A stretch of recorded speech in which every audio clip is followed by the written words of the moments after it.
ৰাতিপুৱা 6টাতে যেতিয়া ঘৰৰ পৰা ওলাই আহোঁ আৰু এনেকুৱা এটা দৃশ্য দেখিবলৈ পাওঁ, মনটো সঁচাকৈ বহুত শান্ত হৈ যায়। নদী আৰু পাহাৰৰ মাজেৰে ৰাস্তা, পূৰা সেউজীয়া পৰিৱেশ, মানে কিবা এটা ভাল লাগিল জেগাখিনি। বাৰু যিয়ে নহওক, হেল্ল' এভৰিৱান, গুড মৰ্ণিং সকলোকে। আজি মোৰ ব্ৰাইডেল মেকআপ এটা আছিলে ডিমু বৰম্বৰ সেইটো চাইডে অখুৰা গাঁৱত। তো গৈ থাকোঁতে হঠাৎ কইনাজনীয়ে ফোন কৰিলে, বা মই ফুলখিনি আনিব পৰা নাই, তো আপুনি লৈ আহিব পাৰিলে। তো ইমান ৰাতিপুৱা দোকান কেইখনো খোলা নাই, ফুল বিচাৰি হাহাকাৰ। তো লাষ্ট টাইম উপায় নাপায় আমি নাৰ্চাৰী এখনৰ পৰা এই ফুলখিনি আনিলোঁ। ফুলবিধৰ নাম কি হয় জনাবচোন আপোনালোকে।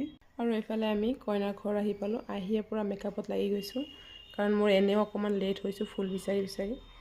তো কইনাজনী বহুতে শান্ত স্বভাৱৰ হয়। তাইক যেতিয়া সুধিলোঁ মই তাইক কেনেকুৱা লুক লাগে, তাই কৈছে আপোনাৰ মতে দিয়ক আৰু। তো কইনাজনীকো মোৰ ফালৰ পৰা ধন্যবাদ থাকিল ইমানখিনি বিশ্বাস কৰাৰ বাবে। তো আজি মৰম লগা কইনাজনীৰ ফাইনেল লুকটো আপোনালোকে চাওক এবাৰ, কেনেকুৱা লাগিছে আপোনালোকৰ জনাব নিশ্চয়।